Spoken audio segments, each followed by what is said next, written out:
This is Internet Marketing.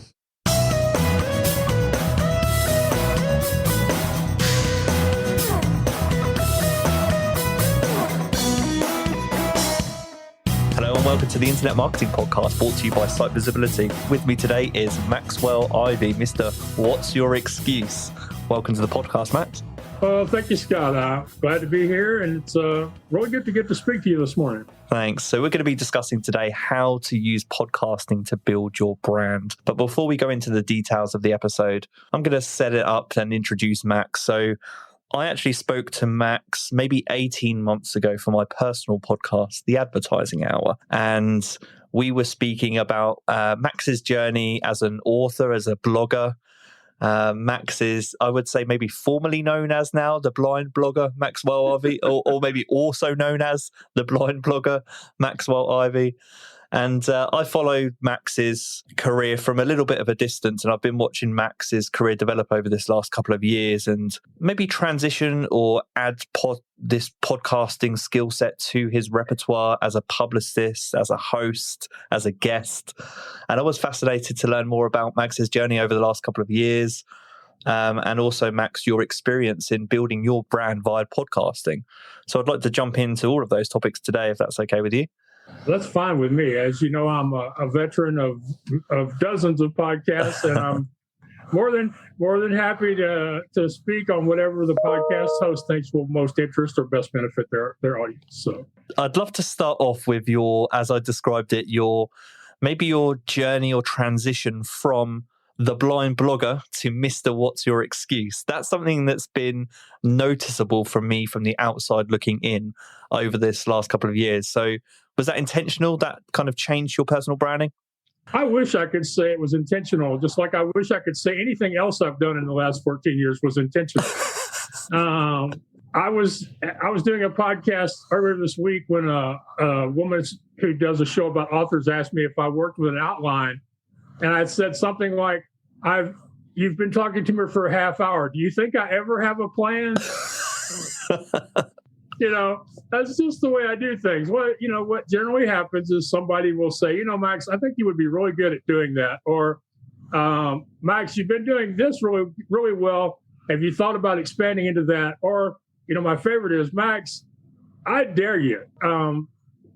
Basically, if you don't do it, then you're a chicken. I started my first website, the Midway Marketplace, in 2007 because my family's carnival business had gone out of business. And I needed something to do and hopefully something to make a living from. So I started selling used carnival rides on the internet and had to learn so many things, including hand coding HTML, to get started. And then, people said, Max, we really appreciate how you take on these challenges. We want to hear more. We think you're very inspirational. So that led to the Blind Blogger. I'm doing the work promoting the Midway Marketplace and the Blind Blogger in my writing. And people start saying something to the effect of, if Max can do it, then what's my excuse? Mm-hmm. And so that has gradually seeped into who I am. And, if you get a chance to check out my logo, you'll see it's kind of a combination. It has a silhouette of me in a cape, like I'm a superhero in front of a globe, and I'm about to come and save the world. But it also has the Blind Blogger across the chest, and it has the "What's Your Excuse" down below as my catchphrase. So, speaking to what you said earlier, I have multiple as known as. So, and I was doing a lot of podcast interviews, so people suggested I start a podcast. I've had a podcast for 6 years now, and people said, Max, there are a lot of other people with disabilities who might want to start a podcast. You could help them. So now I have a podcast network. I did so many podcast interviews, people started asking me, Max, can you get me on shows? And so that led to me being a publicist where, I make introductions. I tell people stories to hosts and make them just want to have my friends and clients on their podcast. So a lot of this is interconnected. A lot of it has happened because I did one thing and the next thing and then the next thing. I like to say this is a continuing journey that started in September of 2007 when I filed for my first domain name, not knowing how I was even going to create the website to go with it. What I'm interested in, Max, is that in theory, so you mentioned you've been podcasting, you've had your podcast for 6 years, but more recently over these last couple of years, I know that you've developed into a publicist and you've created your own network. Is podcasting now making up the majority of your time, or do you still invest the same amount of time into blogging, writing, that kind of thing? No, I like to tell people I may do a lot of things, but I don't do them all at the same time. So yeah, I spend more time podcasting, and in fact, when I first started the network back in January of last year, I was really involved in the whole process of starting with somebody who wanted to have a show and helping them record their intro and submitting and doing those things. And I'm finding now, even just a year later, which is a surprise to me, I didn't think it would happen this quickly. A year later, I'm finding that I'm having to look at getting people to do more of that sort of stuff so I can spend my time, bringing in the new hosts, explaining the value, making connections to potential sponsors or donors or investors. So it's just been crazy how quickly it's happened and how many people with disabilities or people who support friends and family members who have a disability who have really just commented on how what I'm doing is a resource that was missing, and that one of the things the disability community doesn't do well is collaboration between people with different types of disabilities. So it could be that I thought I was starting a podcast network. It could be that I'm creating the type of community that really needs to be out there for the millions of people that have a disability to finally, work together and get things to change for them for the better. So we'll see what the result is. But yeah, I spend more time podcasting. I haven't written a new book in a year and a half, and it's currently writing for publication is at the bottom of my list. Blogging is generally blogging to promote a podcast episode. I haven't created any new merchandise in a while because I feel like since I can't visually see it and create it myself, that's time I can spend doing things that I am more capable of. So yeah, it's interesting. I think that this is kind of where I've been headed to for 14 years, and thinking of it that way is encouraging because then it keeps me from thinking, man, Max, it's been 14 years. When are you going to make it? When are you going to be rich and famous and, more people than the people who've gotten to know you personally like you have know who the heck you are. So it's great to see it all coming together as possibly a business model and also to help so many more people. And it's really, it started with creating a website, then blogging, then podcasting, then publicity, then being a host. And, here I am now. I haven't done all of it right. I probably haven't done 35% of it right, at least not the first time. I'm still making mistakes. I'm still falling on my ass. I'm still looking up at the sky some days and going, what the heck were you thinking, Max? But, I continue to do it. And I think one of the biggest things I've learned about any type of creative process is you have to continue to see it as fun. You have to do whatever you can to find the adventure in what you're doing, or it becomes simply a job and then it becomes easy to quit, which is probably why there are so many podcasters who quit about episode 7, 8, or 9. There's a lot of people drop off after that, month and a half, 2 month period because they've lost that sense of wonder and adventure. And I bring that up because for years I would go to conferences or travel for my personal benefit 3 or 4 times a year. And during COVID, I've missed it. But what I've come to understand is that the podcast network is a whole different kind of adventure that's a whole lot more challenging than figuring out how to get myself from here to Orlando so I can speak at an event. It's indoor adventuring, which as opposed to a couple of my podcast hosts who are outdoor adventurers. So that's interesting because that's something I wanted to come on to. So we spoke when we spoke 18 months or so ago.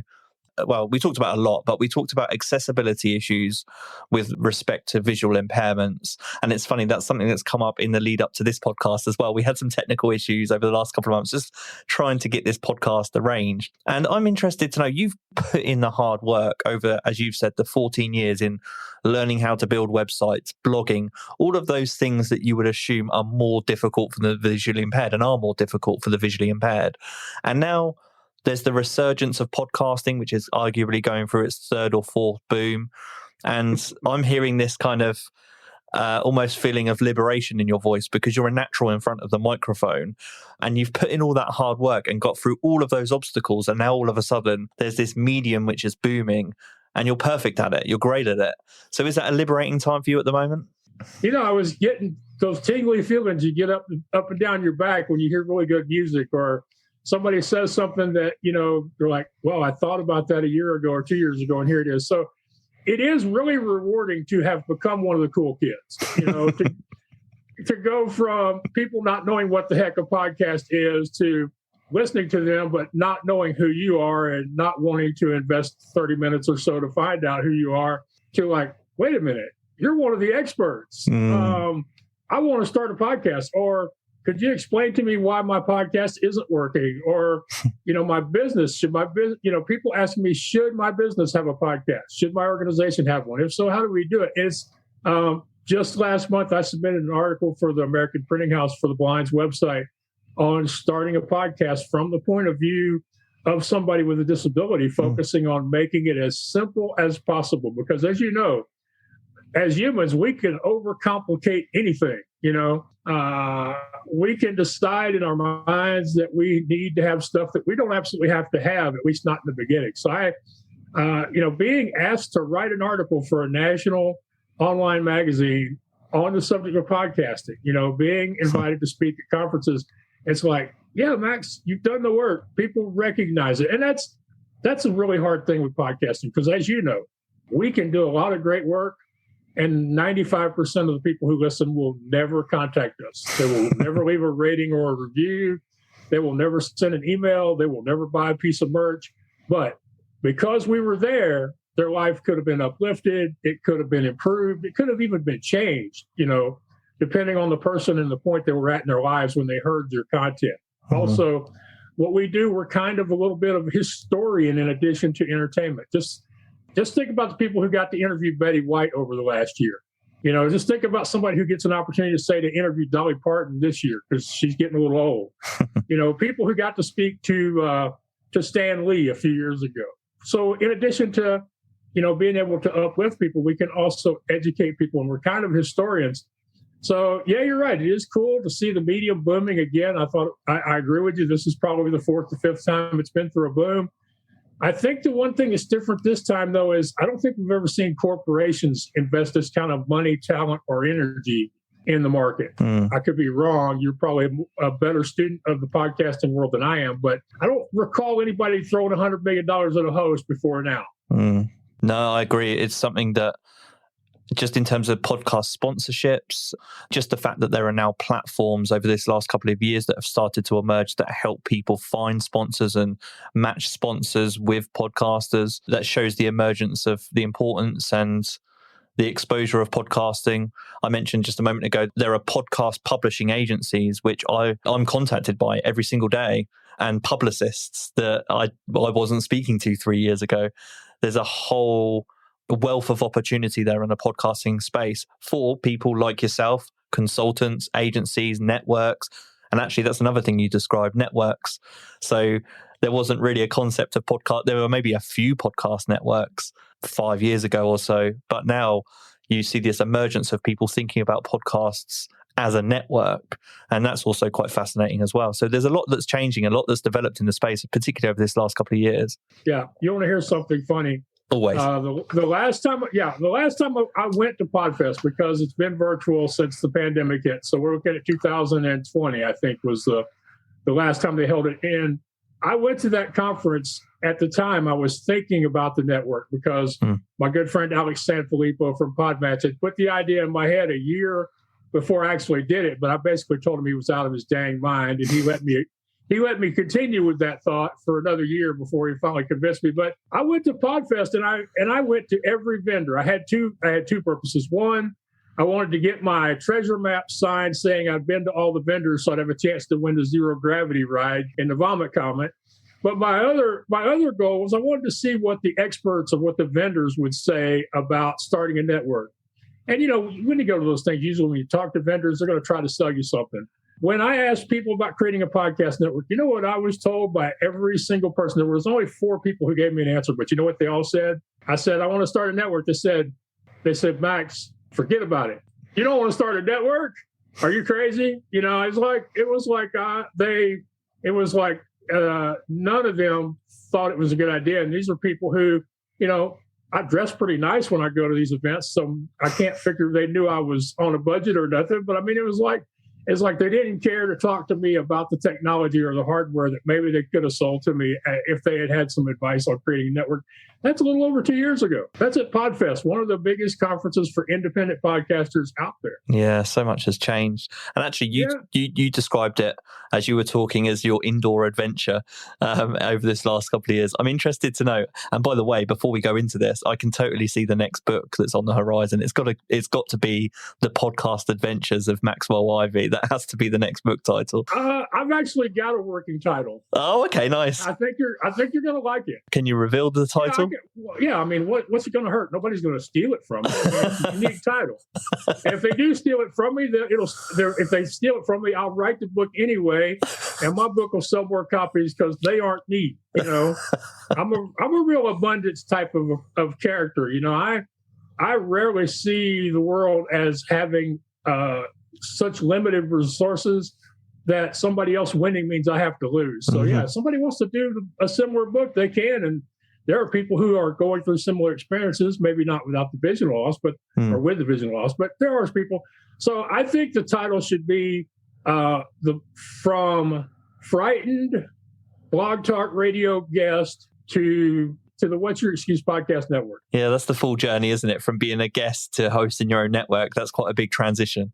From being a scared guest, from being a guest whose first radio experience was so bad that most people would have quit based on my first experience being on the air on a program talking about my business. I mean, it was horrible. I was on with Brian the Hammer Jackson on Blog Talk Radio, which is kind of like they call it a radio network, but I think it's more akin to podcasting than anything else. I'm familiar with it. Yeah.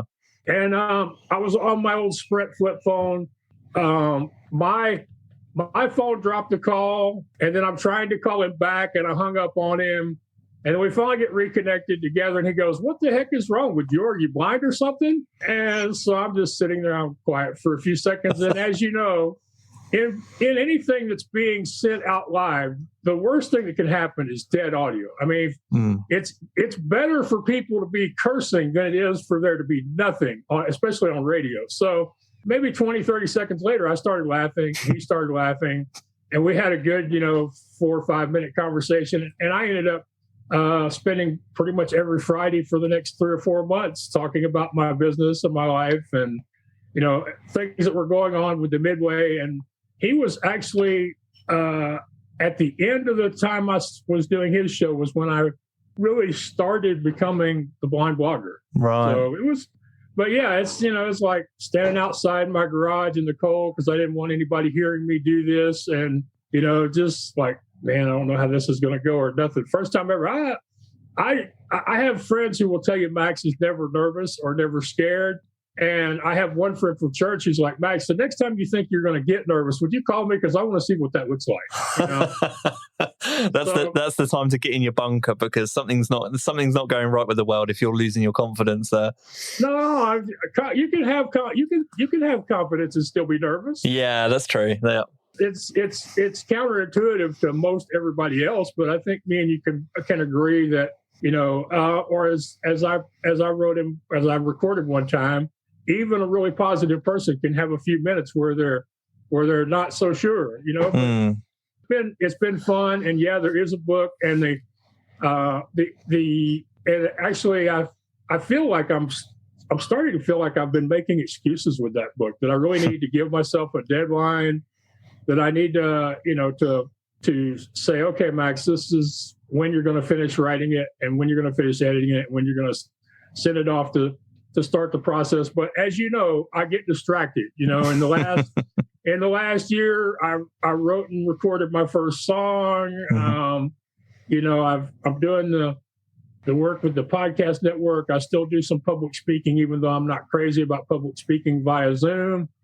So I get distracted, and sometimes it's, especially with writing, I don't get writer's block, but it's like I really, if it is, once I get started, I'm great. So I think what I need to do is just put it on my list for the next few days that, okay, Max, before you go to bed, you have to write for 5 minutes, because that's usually what has worked for me over the years when writing for the purposes of a book is, just thinking, okay, this is the one idea that I want to talk about, and I'm going to write for a few minutes. And, usually that leads to hearing my clock tell me it's 2:30 in the morning or something. So, and I don't know about you, as a podcast host, this is something I've been dealing with lately. I'm trying to get a handle on it. Do you ever feel guilty for not releasing more content sooner? Because I have had some technical problems in the past year or so. I was without a laptop for 3 or 4 months. And there's been some other stuff. I had some problems with one of the hosting platforms I use for my podcast for a while. So I've got a lot of content that's been recorded that hasn't been released. And so I feel sometimes torn between, just maintaining my regular schedule and, Max, you've got all this great stuff that these people shared with you. It needs to be out there, So, well, it's really interesting that, because I think there is. You talked about nervousness, but the other side of that with podcasting is the excitement of you have this finished product, you finish a recording, and you we were just talking about editing before this. You wish it was just kind of edited and done and out to the world, and I think it's because you share that experience with someone. And you learn a lesson typically, like in a good interview, you've learned something. Maybe the guest has learned something, and you want those lessons to resonate with other people in the world, and so you just want to release them, so that you get that anticipation or excitement. That sometimes is something that I suffer from, and I almost don't want to wait till the next episode release date. I want to release it now. Yeah, that's what I fight with. And the other thing I have is, when I first started podcasting as the Blind Blogger, I had a co-host named Frederick By, who I blame for getting me started in podcasting in the first place, in a loving way, because we're still really good friends. But I mean, it's like, it was a time when I told people I don't want to have a podcast, but I'll have one if somebody shows up and takes care of the technical stuff. And then, Fred showed up and started taking care of it. So I got probably 20, maybe 30 episodes that aren't available on my podcast feed. They're out there in the world, but they're not where people would expect to find them. So even that, trying to get that content moved where people can hear it over here. And I do have to thank Frederick for one really important thing that he did do for me is between him and the famous, 12-year-old Izzy from Podfest, between those two, they gave me my introduction, because Frederick taught me to say, known around the world as the Blind Blogger like I mean it. And Izzy taught me to call my show, What's Your Excuse? Instead of just saying, What's Your Excuse? I mean, it didn't seem like much to me at the time, but, something just changing the emphasis really, makes it sound more like I'm challenging people to overcome their excuses instead of just reading the title of my show. And that's one of the things I wish more people would understand is you don't have to have it all figured out when you start your podcast. I mean, you can change your name, you can change your artwork, you can change your subject matter, you can change your length, you can change so many things. And as long as you change them wherever your feed is housed, it will automatically propagate that to all the different podcast players you're connected to. But I mean, so many people, they're really worried about getting it right the first time. And trust me, I have recorded with horrible audio. I've recorded with a camera that was looking up my nose because I didn't know no better. I've recorded with the old ceiling fan over your head with no light in front of you that everybody has been through. But people have still listened to my stuff. They've still watched my stuff. They've still become great followers. And I've got this great community because I worried more about the content and showing up than I did about, well, maybe this ain't perfect. Well, actually, probably it ain't perfect. Actually, probably it ain't nowhere close to perfect. But I'm one of those people who I believe that a good podcast that's out there now is better than something close to perfect next week, next month, or next year. And I do my best to live by that example and help others to embrace it, because I think there are way too many people in the world who have stuff to share with us, with me and you, who aren't doing it because they're afraid of not being anywhere close to good enough, One of the things about podcasting that makes it perfect is when you embrace that sense of adventure that you discussed. So it's less about audio quality, it's less about necessary structure. I think preparation has something to do with it. When you are present and you embrace that sense of adventure in conversation with someone, it's really an art. If you treat podcasting like an art, it makes sense that your first rodeo isn't going to be the best. Your first time going, it's not going to be perfect. It's not going to be clean. You're going to have to do lots of editing. You kind of have to find your style and what you feel comfortable with. Right. And, we talked about editing earlier. So I think full disclosure, I should mention to people what my style is. I'm not good at editing. It takes me a long time. I don't currently have the budget to hire somebody to edit every episode, so I don't do that. But I decided a long time ago, I said, Max, I think that it's more important to get the content out there than it is for me to worry about editing it at this point. Now, I'm still hoping that someday down the road I'll change that. And who knows, maybe somebody is watching today that may want to support the WYE network or What's Your Excuse show by doing some editing. I don't know. We'll find out when this goes live. Mm-hmm. But so I decided, okay, Max, why don't you just say that your podcast is recorded live, tell people in advance you're not going to edit it, and go from there. And that's what I've done. And so my podcast is about 45 minutes to an hour. Sometimes it's more or less. I have conversations with the guests. I generally start with one question that Max wants to know the answer with, and just see where that takes the both of us. And I try to go back to something you said earlier. You said that if you're a podcaster and if you're doing this right, that you and your guests should each learn something about yourselves or something from the other person during the course of your conversation. So that's what I try to do. And more often than not, I either learn something new or I relearn something that I know should have known but have forgotten and stopped doing. Mm-hmm. So, but that's my style. I take advantage of the fact that my brand is No Excuses.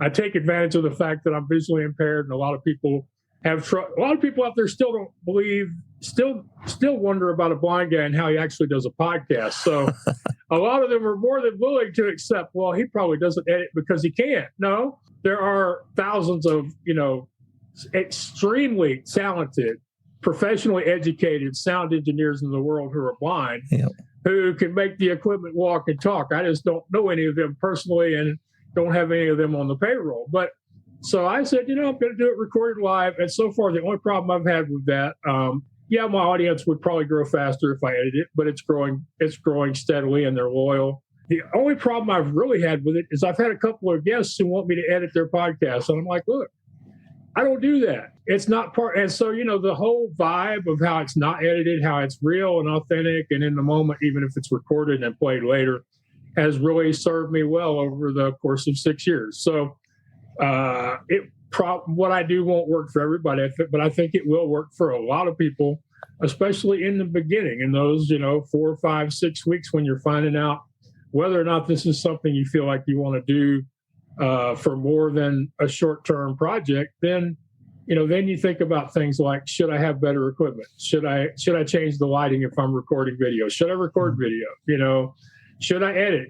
If I do edit, what should be the parameters for editing? Because, some people, they can chop off the bad pieces on the end and the middle and they're done. Other people, they start opening that editing software and 3 hours later, they're still not done editing a 15-minute podcast.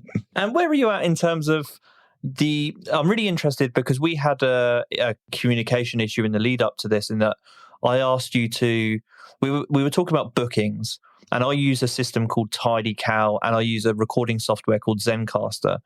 And it seemed like it was really difficult for you to use. And actually, I was sitting there thinking, well, actually, this must be really unintuitive for you to use. So Zoom, we're using Zoom at the moment, but in this adventure that you've gone on to learn about podcasting and all the different software that people use, is it challenging to learn all the different software? I imagine from an accessibility standpoint, it must be really difficult. Well, for the most part, it's not all that bad because generally the better options have a lot of things that are fairly similar. A lot of people are stealing from Zoom, thankfully. There are some where, connecting with them is a little harder. My problem with Zencast is, I think, a timing issue. I think I'm showing up either too soon or too late. Right. And it's timing out on me for the meeting. That's what I think was Zencast. I've done Zencast a couple of times, but for some reason, had trouble with you this time. I recently had to do one on, what is that, River FM or whatever? Yeah, Riverside, yeah. I enjoy StreamYard, but for some reason, whenever I use StreamYard, I have to remind myself to reboot my computer, or the next time I go online for a meeting after I use StreamYard, my camera won't work. Right. And I have no idea why that is. Nobody knows. They think the general consensus is it's operator error, that Max doesn't know what the heck he's doing. And I'm more than happy to agree with those people, because I will make it very clear to anybody who asks, and many who haven't. Max may have 2 websites and a blog and podcast, but Max is not a tech person, you know. So, but I do have friends who are, thank goodness. But yeah, the various platforms, it is sometimes challenging because it seems like there are new ones popping up all the time. But the real problem for me is, if I spend the time to figure out what a thing does the first time I'm going to use it, then I need them to keep it the same way between then and the next time I use it. Unfortunately, most of the people who create these meeting platforms, they like to get paid on Friday or Monday. And so they often will update stuff just to update stuff. And that's okay. I understand that. I can respect the person wanting to pay their bills. But here's the thing, guys. If you update your website, your blog, your podcast, your app, whatever, if you update it, whether you have a legitimate reason or whether you're just doing it to make sure they know why you're there, do this for me. Send out an email or post on social media and go, hey, we just changed this to this. Here's where you can find the thing you used to find here. And I tell you, a lot of times when I'm on a website, I navigate to what I want by doing a search for the first few letters of the label for the button or the link. So as something that may seem like nothing, changing the name of a link changes whether or not I can find the link. I have had 2 really, bad experiences. One was with a podcast guest matching service that changed their search results page, which I had bookmarked from I think it was _shows to /shows. And I spent over an hour trying to figure out how to get back to where I wanted to get to, and finally had to send them an email. Yeah.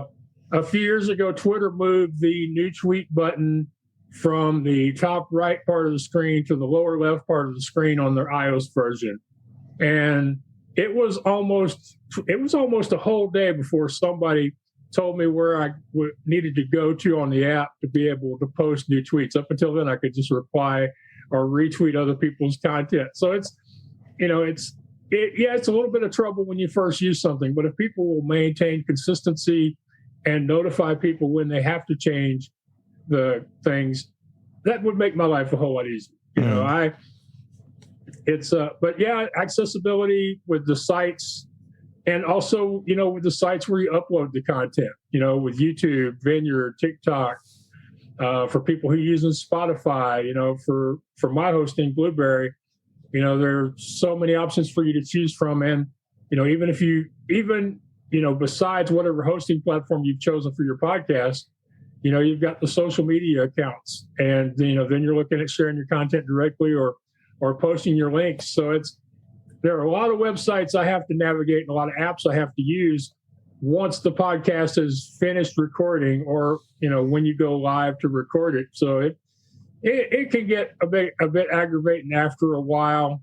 It's just, we can talk till we're blue in our faces, but I've found the only thing that works with developers is to find a cost benefit for them considering accessibility. Yeah. So, I used to complain for years about alternative text tags for images, and nobody listened to me. But when I finally started telling them, hey, you do know that Google, Siri, Bing, and all the other search engines index the alternative text you use for your images, and you're missing an opportunity for people to find you in the search engines, once I started telling them that, they were like, wow, man, we've got to add that text to all of our images. And then, platforms like GoDaddy and WordPress and others started embedding the options to add the alternative text to even remind people to do it. So, we've just got to find more, financial benefits to accessibility. I haven't come up with any new ones, but I'm working on it. You said something really that stuck with me since when we first spoke, and we were discussing this topic a little bit, and you were saying how we were discussing that it's unfortunate that we have to go to this length because just being good people should be enough, and trying to make everything inclusive should be enough. But when it's not, what do you do? And you were explaining to me that one really interesting thing, particularly about the visually impaired and that community, particularly as purchasers, is that there's a real sense of loyalty. So if you go the extra mile to make sure your website is inclusive, accessible, then your visually impaired customers will stay loyal to you. And that really stuck with me. Yeah, and it's true. I wish we had some documented proof of it. I only have anecdotal information, but I do know that as a rule, the visually impaired and people with disabilities, they will pay. They're very loyal customers. They will overpay for products and services when they have to in order to support companies that really care about their business. And then beyond that, I don't know if I mentioned this the first time we talked, but as a rule, we also make very, very loyal, dedicated employees. And beyond that, the employer gets the bonus of having employees who generally have a lot of experience in finding creative solutions, because quite often when we want to figure out how to do something for ourselves, we don't have, a university trained engineer at our beck and call to help us figure out, how do we do this? So, not only do you get people who want to be there and they will go out of their way to be good employees, but they're also, like I say, positive, creative problem solvers out of necessity. So, there's a lot of value in doing business, in making sure your products and services and your websites are accessible, and also inviting to people with disabilities. There's also a lot of value in employing, training, and promoting us. Even the level at which we leave companies is lower than the average for a lot of groups. And then the one other thing that just occurred to me is something that I only recently started thinking about because of my friend Chelsea Nguyen, who's a stylist that helps visually impaired people and other people with disabilities to maintain a professional image so they can get the jobs they love. She was like, there are so many people who don't know how to speak in language on their websites that doesn't turn off people with disabilities. And that's something I've only recently been thinking about. And I haven't really noticed anything on any websites lately because I'm usually focused on accomplishing a particular goal. But I'm going to have to pay more attention to the language people are using on their websites and their product descriptions and their marketing copy on their websites because that's, it's one of those things. A lot of times you don't have to be anti somebody with a disability. A lot of times it's just the way you talk about it. And there are some people who are trying to do the right thing, but they're not talking about it with the right words or with the right emphasis or the right language. So that's another thing that is much more difficult than making a website accessible, but it's something that more people, especially in the online space, should consider because as a rule, people with disabilities are usually more challenged by their logistics, and so they're usually more likely to purchase from home. I hope more people will do it. You're right. It'd be great if we could just say, hey, this is the right thing to do. Everybody do it, but that ain't going to happen. No. So on the topic of loyalty, I'm really interested to know, you mentioned in the lead up to this at one point, we were exchanging emails and you said that one challenge that you found recently, I think, was that you had to switch from PC to Mac. So how's that transition gone? Well, it is and it isn't. Okay, full disclosure, I got the Windows computer that I purchased for myself from Computers for the Blind. Very great foundation that helps people that with vision loss purchase computers for much more reasonable costs than if you bought them off the shelf and if you bought the screen reading software off the shelf. Because with Windows, it isn't built in and part of the operating system like it is with a Mac. Right. So Bought that a few months ago and have really been trying to use it, but it is a struggle because I have to think about everything I do before I do it. Then I usually have to get it wrong 3 or 4 times before I remember what it is I'm supposed to be doing. So the Windows is not great, but it has. But after I spoke to you, I've since been given a MacBook Air. It's 4 years old, but it was given to me by some people at a company that I gave a talk for last year, and that I had built some relationships with some of the staff. And when they found out that I didn't have a computer, and then when they found out I had one, but it was one I wasn't familiar with, they were like, Max, we want to help you out. So I now have a MacBook and a Windows computer, and when I need to do something in a hurry, or when I'm deciding what computer to take with me if and when I travel again, I have the MacBook with all the Microsoft software installed on it, so that's great. I'm expecting to get some training from the state of Texas to where I'll know more about the Windows computer going forward. But yeah, it's difficult when you've been using an operating system for 12 or 13 years. And so not only am I having to change operating systems, I'm having to change screen readers because Windows doesn't do anything the way Apple does it. And the main screen reader for Windows is called JAWS for Windows. Doesn't do pretty much doesn't do anything the same way that VoiceOver for the Mac does it. And the keyboard commands are different. What you can do with keyboard commands is different. So, I mean, this is going to sound, like whining maybe, but just one very simple difference that can, really aggravate you if you're in a hurry is on Mac, most everything is Command plus other keys. On Windows, most everything is Alt plus other keys. Mm-hmm. Well, if you've been doing Command C and Command V to copy and paste for years, having to think to press the Alt instead of the Command key, that's hard, So I'm getting there. The Windows computer, having access to the Microsoft software, which I'm told runs better on a Windows computer than it does on a Mac. So that, and also that JAWS and Microsoft play better together than Microsoft does with VoiceOver. So I'm hoping that's going to be the case. Trust me, I had to go a long way to get the Windows computer before my MacBook broke and then after it broke.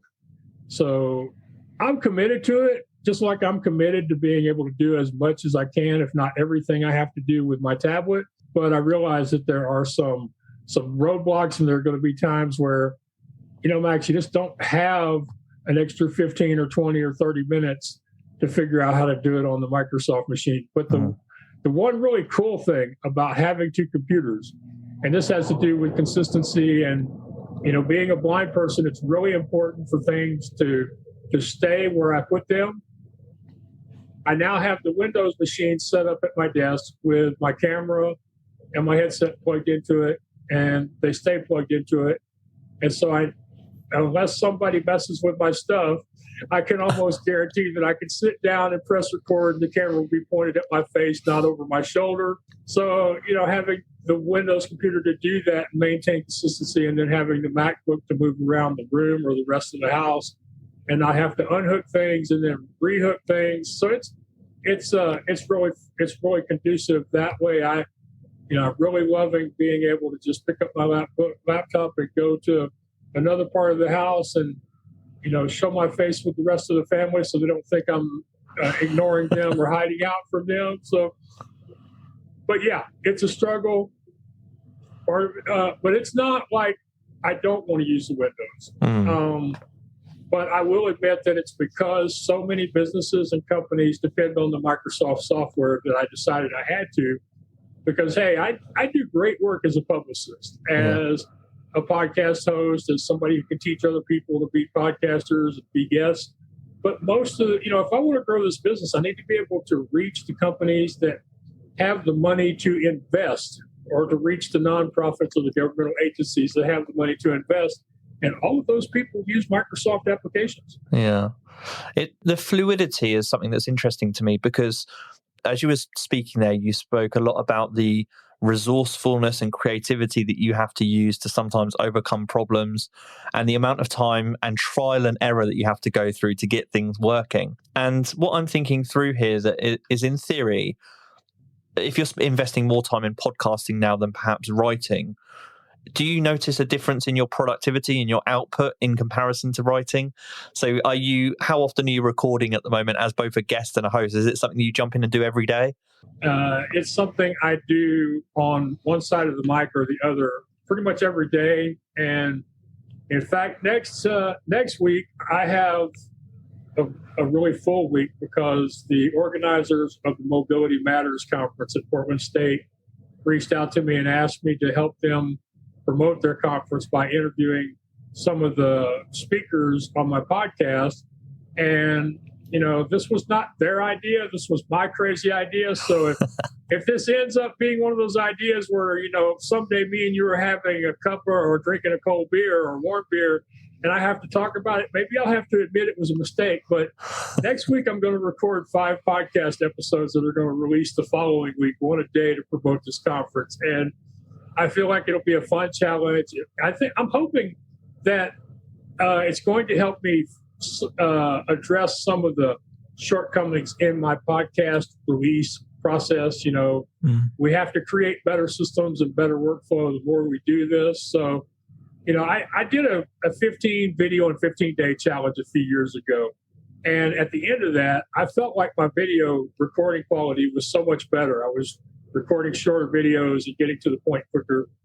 And I'm hoping the same thing's going to happen with my podcast. If by doing, at least in the short term, doing more recordings and releasing more recordings than I generally do as part of a promotion, I'm hoping it's going to teach me something about my process that's going to make it even easier for me down the road, because my show is the flagship show of a network. So I really can't stop doing my podcast. Plus, I feel like I'd be letting people down out there. I think there are a few people at least who expect me to release new content and look forward to it. So, and I really wouldn't want to disappoint people, but like I say, it's the What's Your Excuse podcast on the What's Your Excuse network. So, but eventually, in order to keep doing my podcast, I'm going to have to get more efficient, hire more people, or both. So I'm thinking next week's going to be a good challenge for me.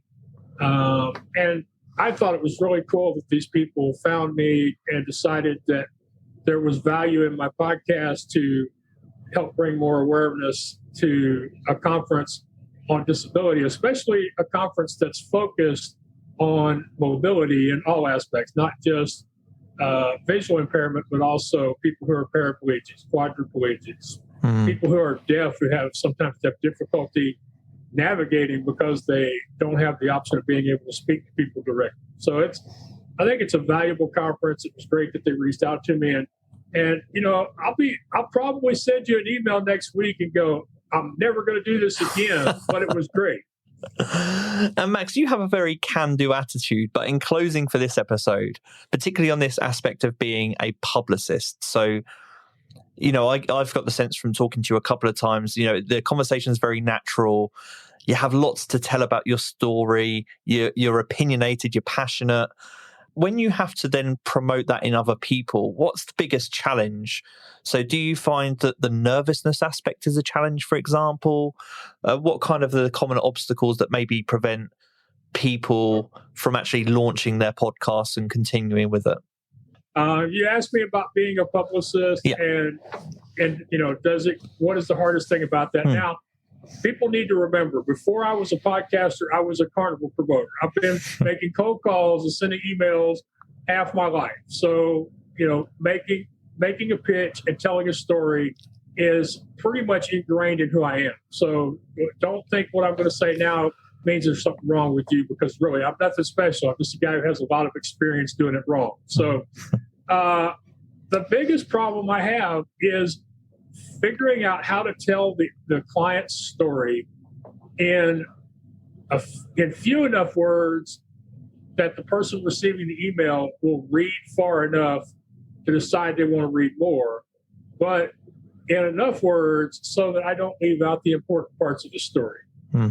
That's that's what I do, and it's one of the reasons why I get so many people who say yes, because I don't approach it as I've got to get this done in under 100 words or under 300 characters. My goal is to tell the podcast host or the speaking event organizer, I want to tell them a short version of the guest story, and I want them to already be saying yes when they get to the end of the first paragraph, and then notice, oh, wait a minute, there's more information about this person, and take it from there. That's the hardest part, because you know me. I love those adjectives you used on me. They're mostly positive, but I know that I'm wordy. I know I'm verbose. I know I only have a passing acquaintance with the word brevity. So getting the story across in a limited number of words is the hard part when it comes to doing somebody else's publicity. And it's the most important part that anybody should think of. See, people, even if a host is looking for guests, they're not going to book you because of you. They're not going to book you because you got this great product or this great book. They're going to book you first because of your story. So, know what your story is, learn how to tell it, be able to put it in a short but expressive paragraph to get their attention and have them want to read more. And one of the things I love doing is sitting down with people and having a conversation about their story if for some reason they don't completely understand what it is about them that would make them compelling to a podcast host, a radio host, a TV host, etc. So that's your first question. Now, second question when it comes to people starting a podcast, talking themselves out of starting, or I think the most important thing I tell people there is a podcast, in my opinion, especially in the beginning, should be personal. You should make these decisions based on what works for you and what is important for you. Because trust me, after you do it a while, you're going to change, you're going to get better, you're going to learn things. So in the beginning, I say try to avoid these 4 words: should or should not.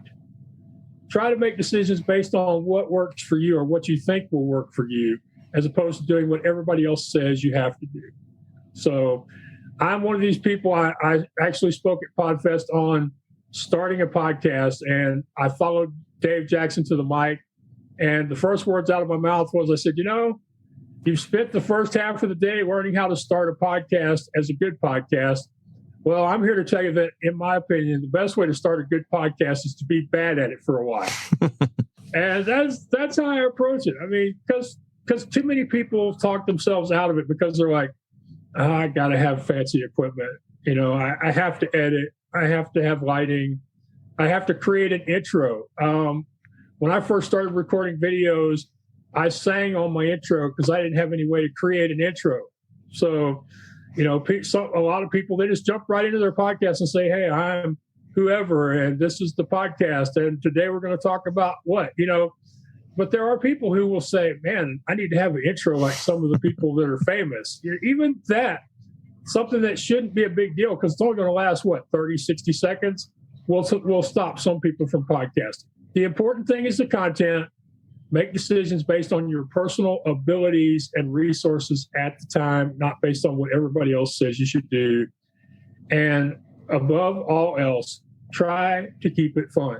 Try to find some way to be curious, to make it an experience, to make it an adventure. I really do need to thank my podcast host, the first one on the network, Emily Trepanier from Shredding for Gold. I really do need to thank her because while she's out there doing crazy stuff on the hills on her snowboard, I'm working behind my laptop, and she's like, Max, you're on the biggest adventure of your life. As long as I remember that this, having my podcast, helping other people start podcasts, doing the podcast, as long as I think of it as an adventure, I don't miss leaving my house and going to conferences. I don't miss leaving my house and going to speak to local organizations. It's as long as I see what I'm doing as an adventure. And I'm reminded of one of my favorite sayings. It came from Elizabeth Gilbert in her book for creatives called Big Magic. Now, a lot of people know Elizabeth Gilbert from her book and movie Eat, Pray, Love. And I'm honest enough to admit that I not only read her book, but I enjoyed it and I learned something from it. But she likes to say that curiosity will carry you through when passion deserts you. So find some way to stay curious. I love doing interviews because as long as I show up and actually talk to the person on the other side of the mic, I'm going to find something new. I'm going to learn something new. I'm going to have experiences through their words that I've never had before. I mean, it's all about staying. Somebody once wrote what they thought was a critical review of my writing.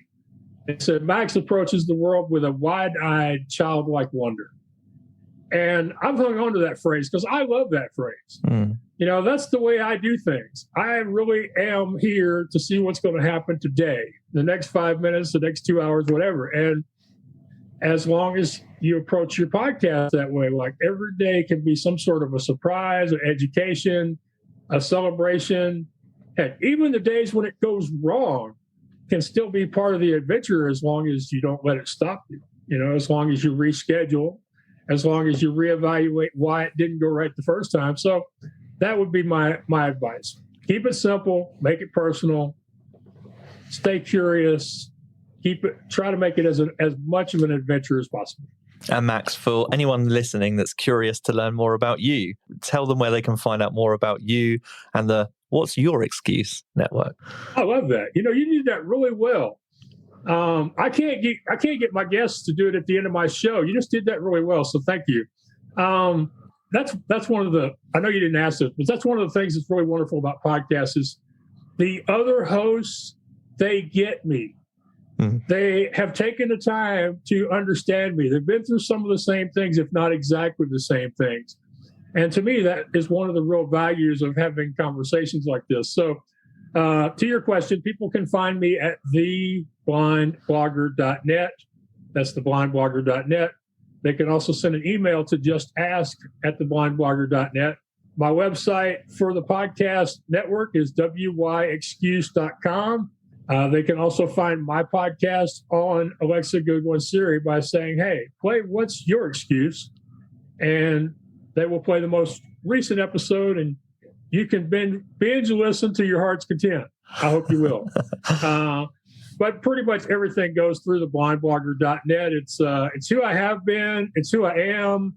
And I'm pretty sure it's who I will be to a lot of people, even while I try to combine the Mr. Midway from my carnival days with the Blind Blogger, with Mr. What's Your Excuse, and with who knows what other nickname somebody that likes me is going to hang on me next week. Mr. Curious in closing. You're someone that follows their curiosity, and I think that's a wonderful thing, and it certainly it keeps me motivated. And as I said, it's funny in podcasting because you speak to people and then you move on and have the next conversation, but some conversations, some messages, some lessons stick with you. And I really enjoyed the first time around speaking to you, and you're someone that I can tell I could speak to for another hour or more, you know, and continue the conversation. But I appreciate that. That's a very high compliment. And, you know, there are a lot of people that I stay in contact with, but very, very few who we've made the kind of connection where they want to come back to me again. So I appreciate that. It's a very high compliment. And I could sit and talk with you a long time. You said how things come back around and how they continue to evolve.